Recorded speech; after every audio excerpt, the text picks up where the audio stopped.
Welcome to session number 4 in the series Microwave and Millimeter Wave Circuit Design. I am Anurag Nigam, and in this section I am going to discuss network parameters. Now people might ignore this to be very preliminary, but it is not very preliminary because it is the answer to all your questions about my circuit works but my layout doesn't work, or my chip is laid out and it is fabricated, now chip doesn't work but my circuit was working. Okay, and then the old guys would say, oh, maybe it is the transistor model, right? So that is not the story. The story is you didn't implement the layout properly. That was your reason, and that's why you are supposed to know network parameters. So in this session I'm going to talk about network parameters.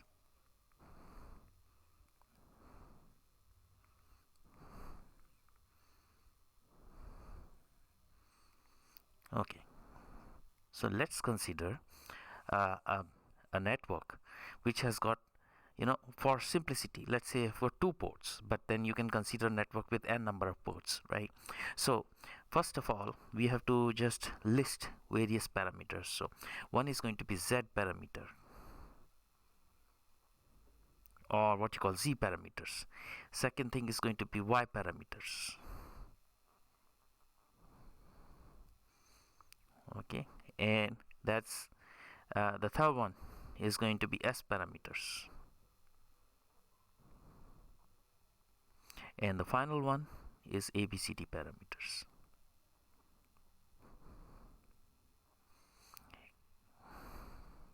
And each one has its own application.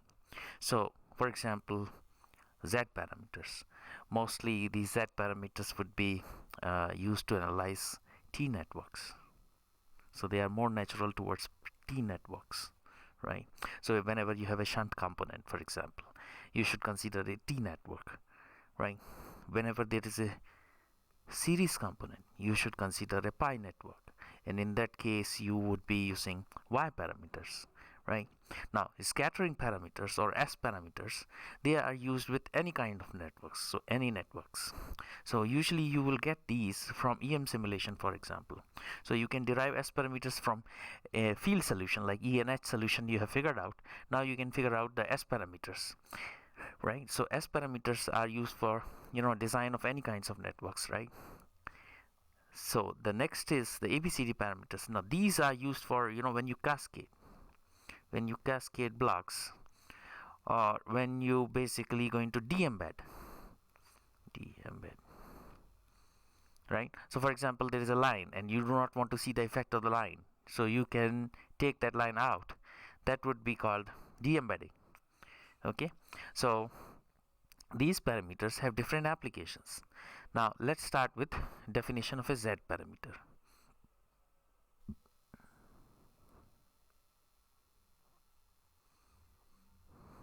Okay, now Z parameters are defined as, if there is a network, let's say with let's say k ports, right? And I have to define Zij, right? That I will define as Vi over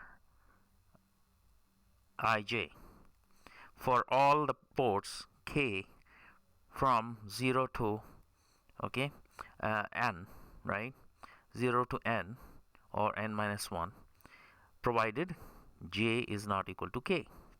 So this is how you're going to define that. So in that, so Vi over Ij, where Ik is equal to 0 for all k from 0 to n minus 1 when k not equal to j, right? So let's see an example of this definition.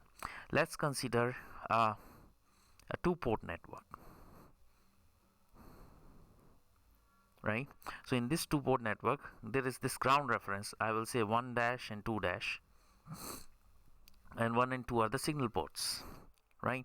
So if I put in a voltage V1 and this causes a current I1, and then if I put a voltage V2 and that causes a current I2, then in this 2-port network, so this is 2-port network, okay, we can define Z11. Okay, so we can define Z11 as V1 by I1 provided I2 equal to 0, right? And Z22 can be defined as V2 by I2 provided I1 equal to 0. Or we can define 1 2 as V1 by I2 provided I1 equal to 0. Or we can define Z21 as V2 by I1 provided I2 equal to 0. Okay, so that's the definition. Now let's pick up the most natural network, which is a T network, and let's define here this T network, which has got three elements: ZA, ZB, and ZC, right? And then we are looking at Z11, Z22. So this is V1, which causes a current I1, and then V2, this causes a current I2, right?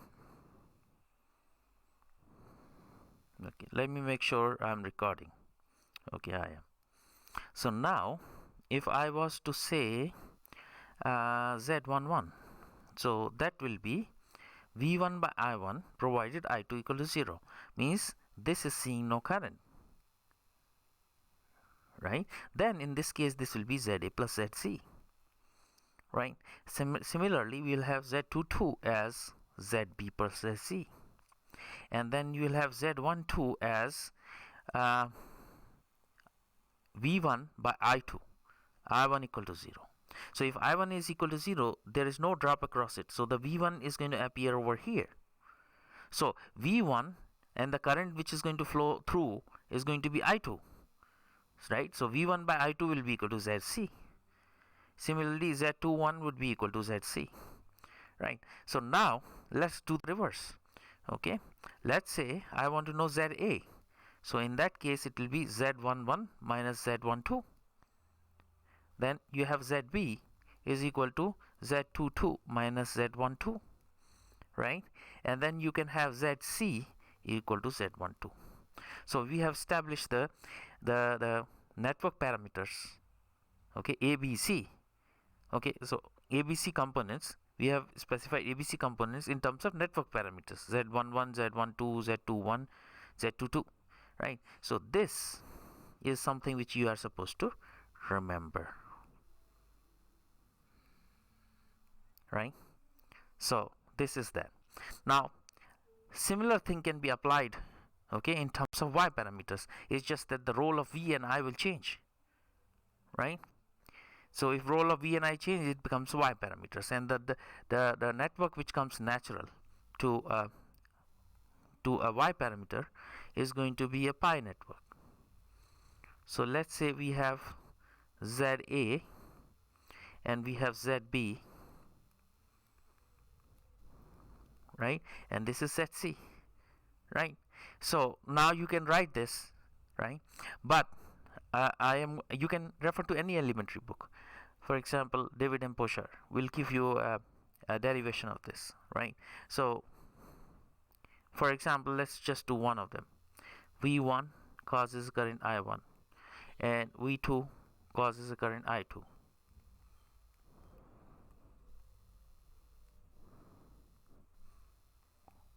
Okay, so now if I have to say Y11, that will be I1, that will be I1 over V1 provided V2 equal to 0. So if you do that, if you put V2 equal to 0, then ZB is shorted out, right? So when ZB is shorted out, then let me see. Okay, so I'm recording, yeah. Okay, so now let's see what that is. Okay, so that would be so if I1 by V2 provided I2 is equal to 0, that means that ZB is shorted out. That means ZA and ZC are in parallel. So basically the conductance would be equal to ZA, ZC, ZA plus ZC, correct? Then similarly y22 would be equal to I2 divided by V2 provided V1 equal to 0. So in this case ZA will be shorted out, so this will be equal to ZB plus ZC divided by ZB ZC, right? And similarly y12, right? Okay, so now Z12 would be equal to I1 by V2, right, provided V1 equal to 0. So let's look at this scenario. In this scenario, I1 will be equal to minus I2, right? So that will be equal to 1 over minus 1 over ZC, right? So that will be 1 over ZC, right? Because the current is in the reverse direction now, right? So I2 is minus I1, right? If V1 equal to 0, right? So now in that case we have Y21 would be equal to I2 by V1 provided V2 equal to 0, and this is also equal to 1 over ZC. Now if I was to derive ZA, right, so ZA would be equal to 1 divided by, so if I was to add Y11 plus Y12, then I will be left with 1 over ZA, right? So then you have this as Y11 plus Y12, and then you have ZB is equal to Y1 over Y22 plus Y12, then you have ZC is equal to minus 1 over Y12. So now you have the Y parameters. So all you have to remember in this case is going to be this. So when you are modeling, you have to remember that, right? So these are the Z parameters and Y parameters. Now I will also define what are scattering parameters. So let's consider a network, right? So that's a network. Let's say there is a port 1, and then there is a port 2, there is a port 3, and so on. There is a port n, right? So this is an n port network. So let's say if I incident a voltage waveform which is going to be plus V, and then I get a reflection out of this which is going to be V minus. Similarly I will have something called I plus, and then I will have I minus. So I have I plus and I minus, right? So now if we were to see at high frequencies, we can measure powers. We cannot see voltages and currents, right? So now we will deal with power ratios, but we have to refer to the voltage ratios. So if I was to consider scattering parameter S11, for example, right? So S11 would be equal to power in port 1, so power reflected. So power reflected is minus, power reflected from port 1 divided by power incident on port 1, and if I do a square root of that, I would be looking at V minus from first port divided by V plus in the first port. So this is the ratio of voltages, but then if I take power and do a square root of that, it will be voltage, provided, right, we are looking at the same impedance. So in this case we are looking at same impedance on the port, right? So S11 would be the ratio of reflected power to incident power, or a reflection coefficient, right, square root of that. So that will give the ratio in terms of voltages, incident voltage waveform voltage and reflected waveform voltage. If I take a ratio of that, that is S1. Now this is under a condition that when this power goes into the network, okay, and it is thrown at different ports, okay. So if this is thrown at different ports, then these ports are going to absorb all the power. So if, for example, this has a characteristic impedance Z0. Now this can only happen if P2 is terminated in Z0, P3 is terminated in Z0, P4 is terminated in Z0. So whatever is thrown at these ports, okay, that power is totally absorbed.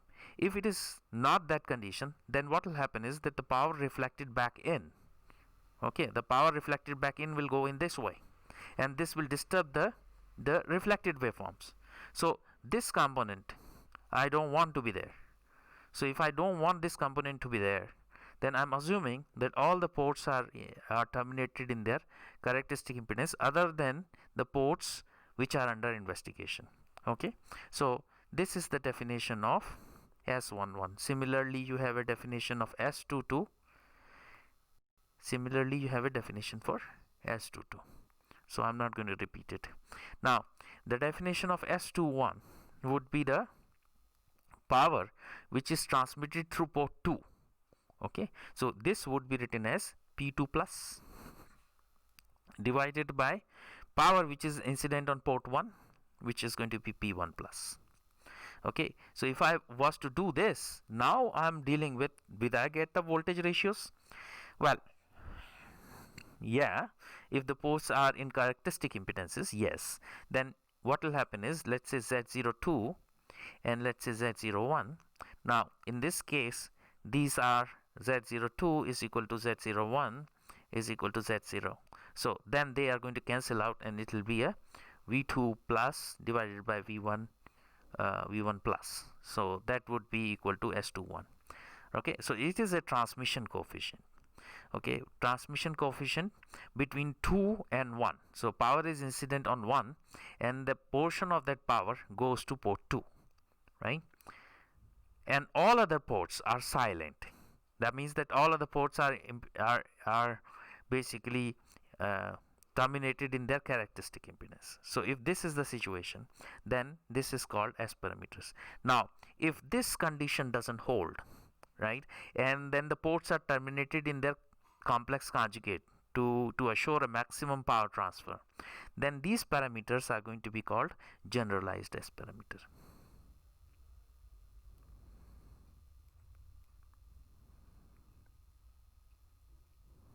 Okay, so you should know that S parameters and generalized S parameters, they have just ratio of Z02 by Z01, square root of that. So that additional ratio would come in. Okay, so these are called generalized S parameters. Now when do we deal with this? Well, we will deal with this when we have termination of impedance into complex conjugates, and we will come through this in interstage matching, right? Interstage matching network and all that. And the S parameters in ADS are generalized S parameters. You normalize them to 50. Okay, that's one of the special cases of generalized S parameters. Okay, so now let's go ahead and do some work. Now you have to know one more thing. If you simulate S parameters, you can go to Z parameters. You can also go to Y parameters. So if you are going to model a series element, you will consider Y parameters, and if you are modeling a shunt element, you will be referring to Z parameters. The model you will put in a case of a series element is going to be a pi network. The model you will put in the case of a shunt element is going to be a T network, right? So let's go ahead and see some examples, right? Okay, so I'm going to make a new folder here and say I'm going to learn some modeling. Okay, and in this case I am going to do first a pi network. So I am going to make a new schematic called pi net. Okay, create a schematic. Now modeling is a very integral part of being a microwave or a millimeter wave designer.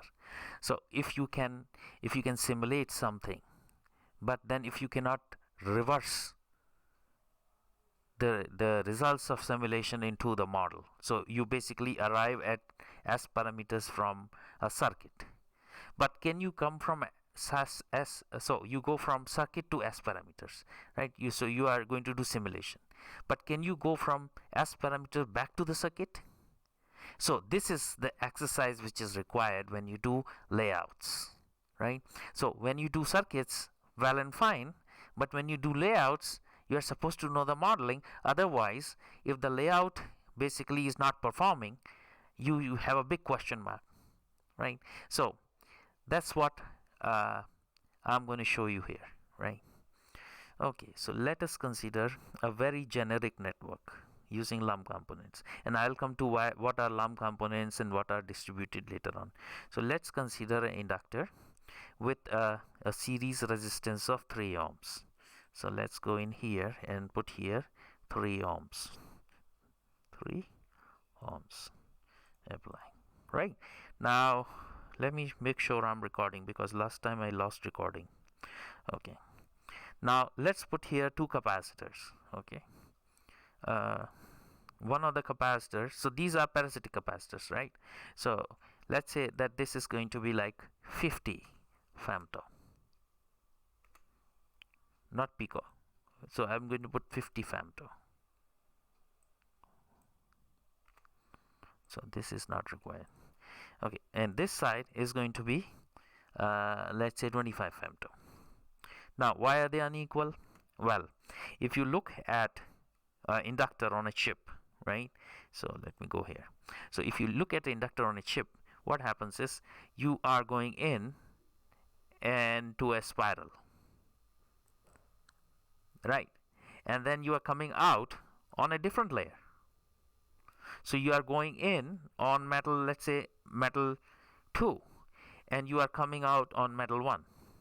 And metal 2 is sitting at the top while metal 1 is sitting at the bottom, right? So this capacitance to ground, okay, sorry. So this capacitance to ground will not be same as this capacitance to ground. So this inductor which you see on chip, it's not a bilateral network. So what do you mean by bilateral network? Bilateral network means if there is a network between port 1 and port 2, I should be able to get the same response if I flip it. So this would be same as this. So this is equivalent to that, right? So if this happens, then the network is a bilateral network, right? And any lossy network is not a bilateral network, and definitely this inductor is not a bilateral network because you are coming out on different metals. So these shunt capacitors are different. Next thing is that there is going to be a lesser leakage here. So let's say that this is going to be like 50 kilo ohm, while this is going to be a more leakage because it is closer to the ground, right? So this comes out to be 20 kilo ohm, right? So when you see an inductor, it will be asymmetric. So let's say inductor has a series resistance of 3 ohm, okay, and then it has a this side, right side is metal 1, oh sorry, metal 2. Let's see over here, convention. Okay, right side is metal 2 and left side is metal 1, right? So then you are going to have a model which kind of looks like this, and so I have to reverse this. So this side is 50 because this is on metal 1, and this side is 25. This is far away, but this side has more resistance to ground. So this is going to be like 50 kilo ohm, 50 kilo ohm, correct? And the other side is going to be, so other side is going to be 20 kilo ohm.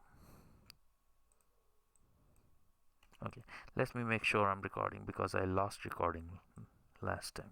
Okay, so now this is my circuit. This is a very simple circuit I have. Okay, this is also what you will get from so if I do S parameter simulation, I'll get the similar S parameters which you get from the layout, right? So I'm going to put here two terminals, simulation S parameters, terminal 1 and terminal 2. Okay, now the goal of this exercise is find out the S parameters, and from the S parameters get back these component values. So that would be called the modeling. So if I go to S parameters, and let's say this model is going to be frequency dependent. Okay, so now one more here. Okay, you see all this. Okay, and the PDK comes up. So let's look at the PDK. And the PDK, I say inductor, and that inductor I put here, you know, 0.25, okay, 0.241 nanohenry. So this is your inductance, but this is an inductance at a certain frequency. Okay, this is at an inductance at a certain modeling frequency, right? So it must be modeled at certain frequency, right? Now, is this the inductor at my frequency? Answer is no. Okay, if something comes from thin air, it must be from God, right? Not from the PDK guys, right? So if you accept something from thin air, it has to be coming from God, right? Not from the PDK guys. So I don't believe PDK guys. So I'm going to do my own inductor modeling for that matter. Okay, so let's go here and let's put here, let's put here a frequency. That frequency is a single frequency at 10 gigahertz. So I'm designing circuit at 10 gigahertz, correct? And let's display that also. Display that at 10 gigahertz. So frequency, here's your frequency. So FREQ is a inbuilt variable, keep in mind that. Okay, so now I'm ready for simulation. So when I hit simulate,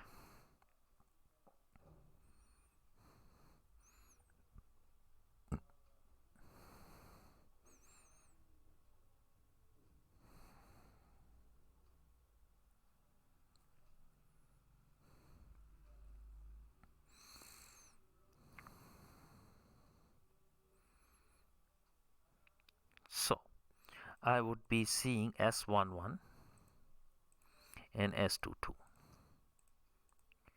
Okay, so they are over here. So inductor will basically roll you this way. So if you see, let me draw it.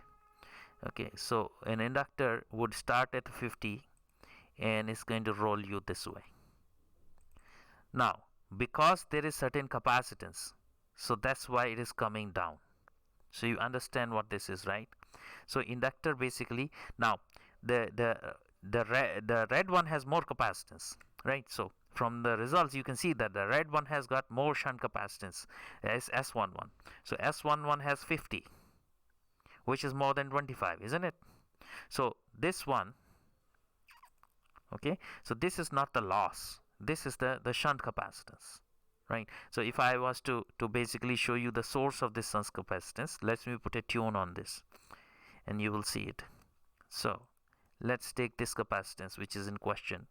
Let's look at back at the S parameters. Okay, so if I was to reduce this, okay, so now it is 25, isn't it? So you can see what is S parameter, what is the shunt capacitance doing, right? It's just pushing you down, right? Okay, so if it was like 75, you'll be way down here. The other side is 25, this side is 75 femto, right? So let's put it back to 50 where it was. Okay, and say update schematic close. Yes. Okay, so it is over here. So now you understand, in when you see this curve going down this way, it means that it must be the shunt capacitance or the stray capacitance over here. Okay, and that has to do with the the metal on which you are working. So if you take the ground plane away, these capacitances will go down and this inductance will go up. So we will come to this later on. Okay, so let's see what are these S parameters. So okay, so let's tabulate this. So what you see here, you see here there are S parameters here, but are there Y parameters here? Because I want to use Y parameters to model pi network. They are not there. So I can do one more thing. Okay, so I can write an equation. So S parameters are capital S. So I can say Ys is equal to S2Y of capital S. Right, so these are going to be my Y parameters. Now I have Y parameters available as Ys. Now you can also write an equation for your relationship between S and Y. So basically, if you go to any book, let's say David and Poshar, there will be one page. In that page there will be a table which will convert any parameter to any parameter. Okay, so it will have 4 parameters listed here: Z, Y, S, and ABCD. Now, the hybrid parameters are very old, like 30-year-old, but then some schools are still teaching it, and that HFE, HOE, HIE, HRE, that is all stupid stuff, right? You are mixing Y and Z. That's what that is, right? So that's not used that way. So you can throw that out of your mind. Okay, so just look at Y and Z parameters. Okay, so now there's another way of doing this. You can go in here and under parameters you check Y parameters, and now you don't have to write the equations because it will do it for you. So now I don't have to write the equations, but if I see besides S parameters I also have got Y parameters. So now my job is easier. Now let's write the equations. So I'm interested in finding what is ZC. ZC is an inductor, right? So let's write the equation for this inductor. So that inductor is going to be L mod. This is the model value of inductor, which is going to be equal to imaginary of 1 divided by minus y 1 2 bracket close divided by omega, which is 2 into pi into the frequency of simulation. So that is going to be the model value of inductor. So this is the circuit value. We know it because we see in the circuit. Okay, now let's see what is the model value. So in this case I'm going to put here equation L mod. Okay, it is 1 nanohenry. Let's basically put here engineering. Okay, so now you see this is 1 nanohenry. Now you might question, if I had 1 nanohenry, what is the reason for this .0000? So let me tell you this. Okay, why it is .00? Okay, because there is something called machine precision, and machine precision for this Intel X64 is going to be 14. So let's look at the 14 digits. Okay, so do you see anything? Not yet. So let's put here 16 digits or 18 digits. Okay, 18 digits. Aha, what do you see here? 222. How come you started with 1 nanohenry? You see there is nothing 222 over here, right? Then you come here and say there is this 222. This is machine precision, right? Now if you run ADS on AIX machine or a Solaris machine, or let's say ADS on a 32-bit machine which is x86 architecture, or let's say x64 architecture, or let's say ARM, right? Maybe in future we might run on ARM. This machine precision is going to vary, right? So what you are seeing is a numerical method which is running when you do simulate, right? That numerical method is as accurate as the machine precision. It cannot be better than that. So that's why this additional error of 222 is there when I go to 18 digits. So you understand what is the machine precision right now, right? So that's just a note which I want to tell you, because sometimes the engineers come up and say, oh, ADS issue, when you run it on Solaris it is giving me a different answer, when you run it on AIX it is giving me a different answer, and when you run it on Windows machine it is giving a different answer. So there must be some problem with ADS. No, this will be problem with every numerical method, right? So that is out of the way. Now let us look at the series resistance. Okay, so I would say R mod. Okay, R mod is going to be the real of this, and this is not going to be a function of frequency. So if I just plot here, tabulate here R mod, okay, what do you expect? It should be 3 ohms, right? So that's 3 ohm. Again, 3.00, right? So this is 3 ohm, right? So I have determined what is my inductor and its series resistance. Now this series resistance has got two parts. One is called the DC resistance. Okay, other is called the AC resistance. So if I was to model this like this 3 ohm, it would be wrong. Why? Because it will start from 50 plus 3, it will start from 53. So for example, if I put here another, if I do the simulation from, let's say, 0 to 10 gigahertz, right, in steps of, let's say, 10 megahertz,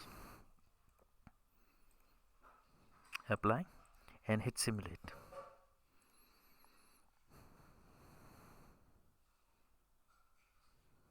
Okay, now you see, you don't see the capacitances at DC because they are open, but if you put here marker, it will show you 53 ohm. Okay, so this is normalized to 50, so you have to go here and denormalize it. So this is 53 ohm, so you are starting with a DC of 53.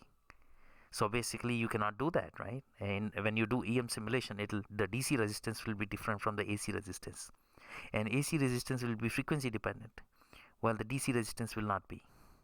Okay, and also the real part over here, okay, you can separate out AC and DC by doing two points. One is DC simulation, other is the AC simulation. Then you can find out that the AC resistance is really a function of square root of frequency, because root of sigma pi f mu is the skin depth, right? So basically, as you go up in frequency, skin depth is going down, so the RAC is going to go up with the square root of frequency. So that's what you're going to see. So this is a little tip into modeling. Let's go back to where we were. Okay, we were at 10 gigahertz, and what we got?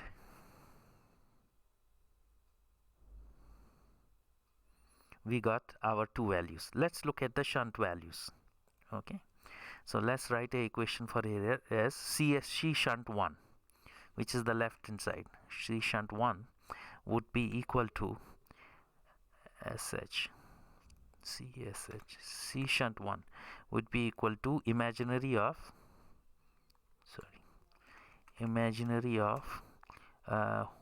y11 plus y12, this thing divided by omega 2 into pi into frequency, right? So this is your shunt capacitance 1. So I will paste it here and change this to C shunt 1, CSH1, and you have 50. So you have determined from S parameter that this is 50, right? Now let's see the other side. Okay, the other side is going to be I'll write the equation here again. Control C, Control V. Okay, so instead of y11, I'll put y22. Okay, and this is CSH2. That should come out to be 25 femto. So that's 25 femto, correct? So if you check here, this is 25 femto, right? Now let's look at the losses to the ground. Okay, so that will be RSH1. So to Control V. Okay, so RSH1. This is the left hand side, right? So that would be real of, so the real of this will give you conductance. Am I right? There is no frequency term. So this is a conductance, and if I do 1 by that, that will be resistance. So if I just look at that and put it over here and put here RSH1, that should come out to be 20 kilo ohm. So that's your 20 kilo ohm, and that's over here 20 kilo ohm, right? And similarly, if I was to do y22 plus y12, right?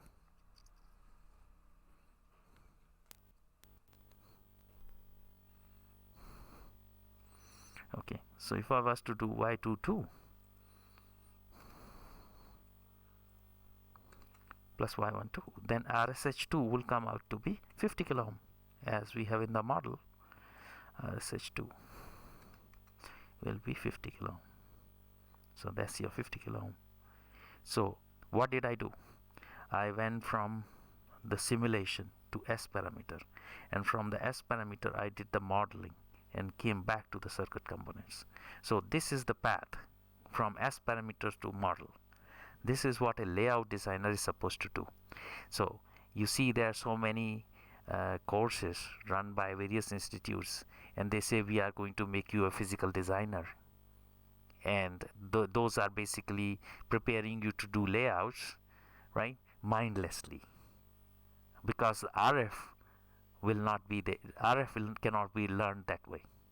Okay, so those guys are okay in digital, okay, and it's not true in RF. So whatever physical design you learn, okay, that's good for digital stuff, and that's not good for your analog or RF.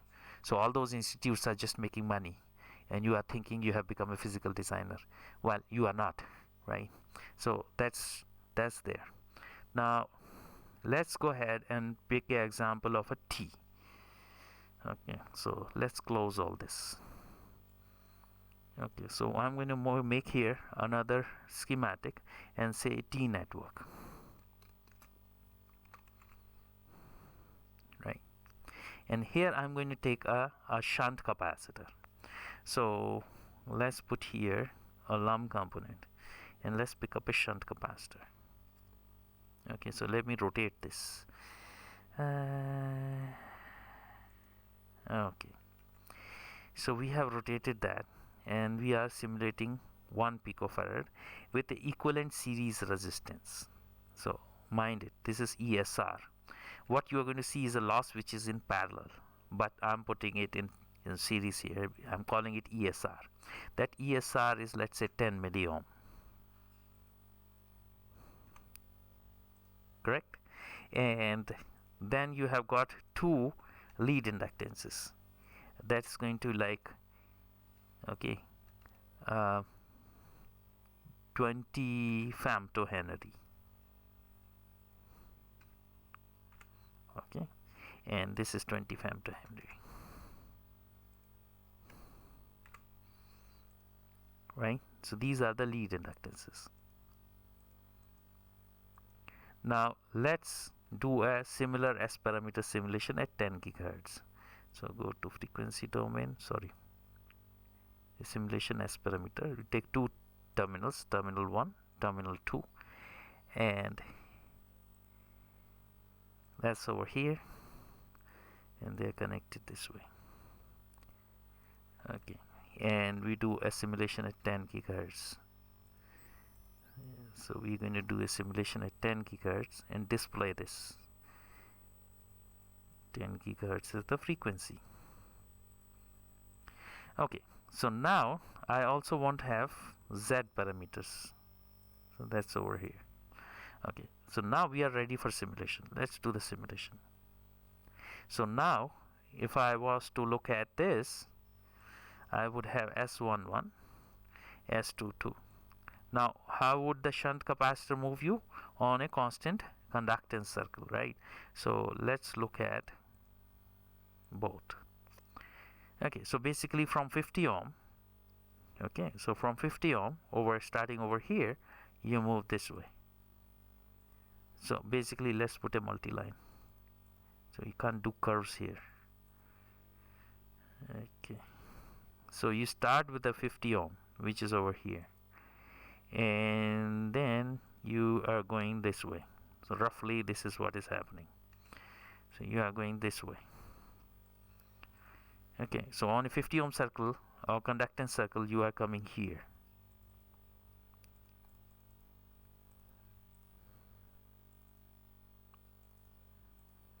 Correct? Okay, so now we have to determine what has happened.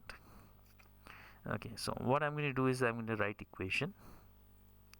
So I know what is ZC. So I will say component CSH1 is going to be equal to 1 minus 1 over ZC, right? Okay, so Z12, right? So Z12, okay, so if I take an imaginary of Okay, imaginary of Z12. If I take an imaginary of Z12, Z12, okay, and let's see, uh, so this will be an inductor, right? So now I am talking about capacitor, right? Imaginary of Z12, omega C, omega L, right? So if I do 1 over imaginary of Z12, am I right? And if I was to do divided by 2 pi frequency, 2 into pi into frequency, might have a negative number. Let's see, because the J term, right? Okay, so let's see that equation CSH1. Okay, so there is a negative number here, right? Because you know minus J, right? So you have to do a minus here, because there will be a minus J, so it will be J in denominator. Okay, so let's put here enduring. So you got back your 1, sorry, so you got your 1 picofarad here, right? Now let's look at the RSH1, which is ESR. Okay, ESR of the cap, equivalent series resistance, ESR, sorry.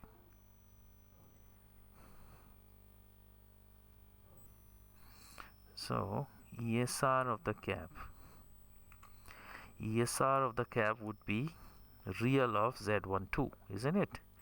It will be real of Z12. Oh, I'm able to write Z12 that way. That's very good. If this works,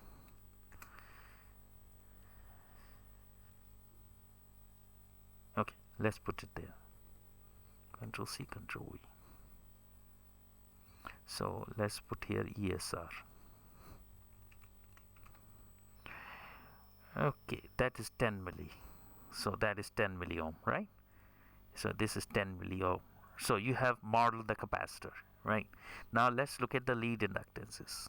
Okay, so that will be LS1 would be equal to imaginary of Z11 minus Z12 divided by 2 pi frequency, divided by 2 into pi into frequency, right? So this is LS1. Control C, Control V, and let's put here LS1 instead of ESR. LS1. So that is 20 femtohenry. So this is 20 femtohenry, correct? If you want a real part also, you can model that also, right? Not a big issue here. Similarly, you have LS2. LS2 will be equal to Z22 minus Z12 divided by 2 pi frequency. So that will be LS2.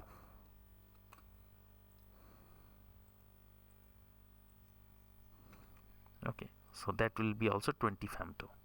So now we have gone from the circuit to S parameter, and from the S parameter we have come back to the circuit. So this part is known as modeling, right? And if you are a layout designer, or what you call yourself to be a physical designer, this modeling is a very essential part, and this is the simplest example of a T and a pi model. When you do a layout, it becomes much more complex, because then you are dealing with dividers, hybrids, and everything, right? So parasitics come in, so you should know which parasitics have come in. So unless you play with the modeling, you cannot be a physical designer, right?